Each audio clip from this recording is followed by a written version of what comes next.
What's going on, everybody? Happy Sunday. Final Sunday until we got some football going on. I'm fired up to just finally see the team back. 2019 should be a fun year. We've been looking forward to this for the last couple of years, knowing that, it was a full rebuild going on. The past few years we really didn't have a whole lot of expectations going in. And I feel like the tone is definitely much different heading into this year. I know every year we always try to find reasons to get excited, but I think that this year there are actually legitimate reasons why we should feel like there are reasons for optimism. It's not like, we're hoping on, Christian Hackenberg or Bryce Petty or somebody like that to emerge as quarterback. No, they drafted the guy who, 30 or 31 general managers all had as their top quarterback in Sam Darnold. And he showed it over the last 4 weeks. He showed that he can handle adversity. He showed that he could take some lumps, come back, learn from it, and get even better. Those are the little things, and what he's got between the ears, those things matter, especially in New York. And we're seeing right now with Baker Mayfield. Baker Mayfield is showing he would not have been able to handle the spotlight in New York, right? Talking crap at Giant fans, starting a war with his former coach Hugh Jackson, butting in with Duke Johnson's contract situation, going at it with Colin Cowherd. He listens too much to the media. He pays attention too much to things that don't matter, right? He's into the social media. He's into going out, doing the clubs. He's doing all that stuff. I don't see him being the type of quarterback that is going to accomplish the things that a Peyton Manning did, a Tom Brady did, which is multiple Super Bowls, staying in one spot for, over a decade, not being any kind of problem, being a leader. I don't see that in Baker Mayfield. And that was my biggest concern with him coming out of the draft. He has all the talent in the world. I don't think anybody's going to deny that. That this guy could be a Brett Favre type of talent. But whether or not he has it between the ears, I'm still not sold on at all. So the fact that the Jets have Sam Darnold, a guy that has shown already that he does have it between the ears, that he's going to be a leader, that he has the elite talent, he's coachable, he's a film junkie, I think Adam Gase is going to unlock every bit of potential that Sam Darnold has. And that is the key for this season. There are so many things that could go wrong this year, and it would still be a success if Adam Gase turns Sam Darnold into a top 10 player, a top 10 quarterback. So that's going to be the biggest thing, I think. Now, for that to happen, right, you look at the pieces around Darnold. Le'Veon Bell. We have not had a talent like Le'Veon Bell since Curtis Martin easily, okay? Le'Veon Bell can do it all as a runner, as a blocker, as a receiver. He's going to be a toy that Adam Gase should have so much fun playing with. We always talk about Gase being a guy that could take advantage of mismatches, use your own strengths to your strength, and those are things that we never saw with Todd Bowles, right? We never saw Todd Bowles with an effective game plan to go after a weakness on the opposing defense. We never saw Todd Bowles take out opposing teams' best players, right? If there was a number one receiver, you knew he was going for 200 yards, and he was going to be single covered the whole game. You knew that if you're going up against a top pass rusher, that guy was, going to be on an island with a backup tight end or a right tackle, and he was going to get his 2 sacks. Just the little things like that as far as game planning, in-game adjustments, those were things that Bowles got his ass kicked on every single Sunday. And those were also things that Adam Gase did pretty well. I'm pretty sure he was like 20-7 in one-possession games during his 3 years in Miami, which is pretty damn good. So when you take all those things into account, right, and you look at the pieces that the Jets have, they've got a receiving group with Crowder, Quincy, and Robbie that complement each other as well as any receiving group that we've had probably since Braylon, Cotchery, and Santonio Holmes, right? You got Robbie as your deep threat. You got Quincy as a guy who can kind of move, around all over the place. Big guy, put him in the slot, can put him on the outside. Could even, go back to the old days, put him at H-back. And then you got Crowder, who should thrive in the slot, but he does have speed to extend the field a little bit. So fans should be excited about that. The thing that sucks is that Chris Herndon's going to be out for 4 games. And the thing that sucks the most about that is that they had 2 guys in Leggett and Sterling. And, people are ripping me about this, but, I'm not saying Jordan Leggett and Neil Sterling were going to be stars. But at the very least, those guys had some chemistry with Sam Darnold, right? When they were healthy in camp last year, anyone who was there saw they were performing, they were making catches. So the fact that they didn't get an opportunity to come to camp and build off some of that chemistry that they had with Darnold. That was a little disappointing, especially now that Herndon's going to miss 4 games, because now you're relying on, Eric Tomlinson, who, was kind of trash last year, as your blocking tight end to be your number one, unless you're expecting Trayvon Wesco to be that guy. And I think Wesco has plenty of ability. I think Gase was going to find plenty of packages for him anyway, in this offense. But for week 1 to expect that, to expect him to play a significant role in the offense, that's going to be tough, man. You're going to have veteran players that are struggling to learn this offense in the first few weeks. So to expect a rookie to have it down pat and to, just jump right in the starting lineup, I don't know. And the only other option, I believe, is Daniel Brown. So I should have said Daniel Jones, friggin' Giants. Oh, my God. Yeah, Daniel Brown's the other tight end. So, I'm not expecting really a whole lot from that group. I did like Trayvon Wesco, and I thought he would complement Chris Herndon well, and he would replace Tomlinson as the backup. But now you're kind of looking at it, well, all right, I don't think we can get rid of Tomlinson because he's really the only veteran that we have with some experience, so he's going to be here. And, I don't see anyone else going anywhere, so, I think they have to bring in a veteran at this point, whether it's ASJ or somebody like that. I think it would make plenty of sense to bring in a veteran before camp starts. I could also see them bringing in a veteran on the offensive line. Their depth there isn't, it's more unproven than I think it is terrible. Chuma Edoga being the backup right tackle, left tackle, along with Brent Cavalli. That's not going to have anybody really excited, but I think long-term Edoga definitely fits into their plans as a potential starter. I don't know how much they expect out of him this year and whether or not he's going to be ready. But, you do have Cavalli there. You do have a couple guards in Tom Compton, who's got some experience, starter last year with the Vikings. You got Ben Braden, who was on your practice squad most of last year. You got a kid in Jordan Morgan, former 5th-round pick from Chicago, an athletic guard. They did lose Dakota Dozier.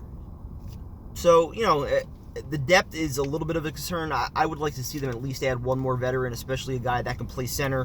Right now, I believe your only backup is John Toth and the undrafted kid from USC that used to play with Darnold. So I'm not very thrilled with the backups, but I do like the starters that we have on the O-line. I think people are underrating this group a little bit. Let's remember, they were only 12th in pressures last year, and that was with an injured Spencer Long for all those weeks and Jeremy Bates calling the plays.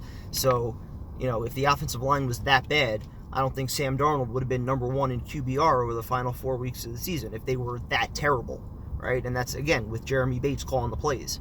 So there is some veteran experience to go with there. You're bringing back your right guard, Brian Winters, and your left tackle, Kelvin Beachum.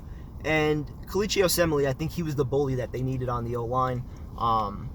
He's a physical dude. He'll pound the crap out of you on the next level, get after linebackers, just like the pancake dudes.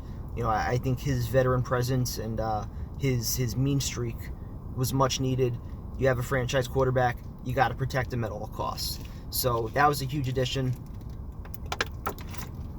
And then you're getting back Brandon Shell at right tackle, who did have the injury at the end of last year. We'll see how he recovers from that. I believe it was only a 4 to 6 week injury, so he should be okay.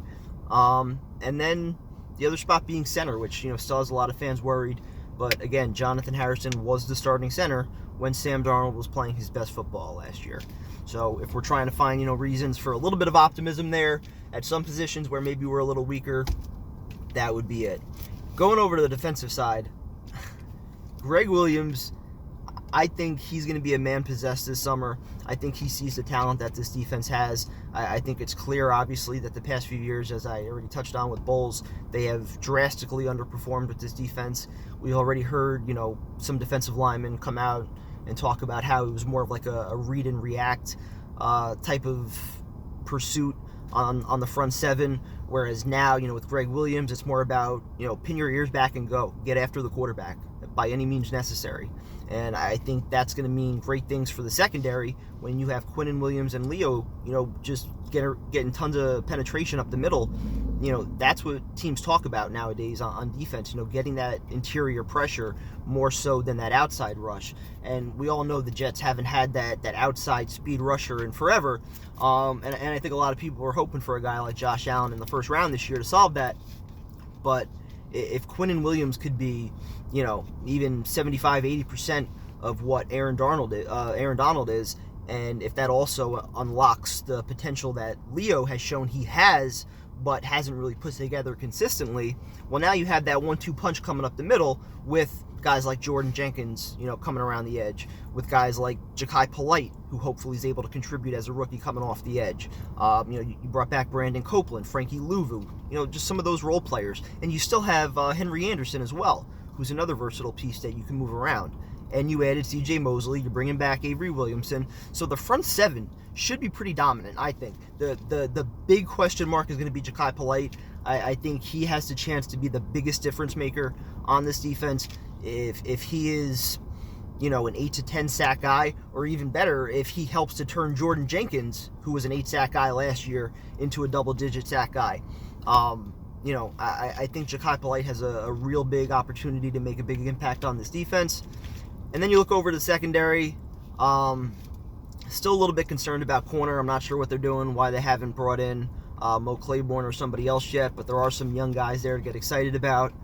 Derek Jones, he's had 2 very solid camps. Hasn't really had a whole lot of playing time. Got in there, week 17 last year, looked pretty good. Earth to Bowles, I don't know why the hell it took so long to get in there. We all saw the talent that he had. He's a big, lengthy guy. Has speed, has athletic ability. So, why it took him so long to get in there, I don't know. Perry Nickerson was another guy last year, a rookie, potential slot guy. I think he should give Brian Poole some nice competition in camp. I think Nickerson has some better coverage ability, while Poole, you might see moved around the defense in different roles, on the blitz and things like that. Bigger hitter. So, they have some versatile pieces, but I think what it's going to come down to in the secondary are 2 guys, and that's the health of Marcus May, because when he's been healthy, we have seen he's almost as good as Jamal Adams. I mean, his first year, he was every bit as good as Jamal.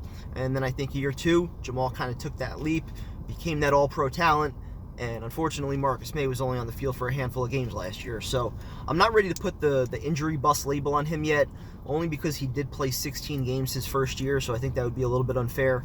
He did get hurt in the final game, and I think, the ankle injury that he had, it carried over into 2018.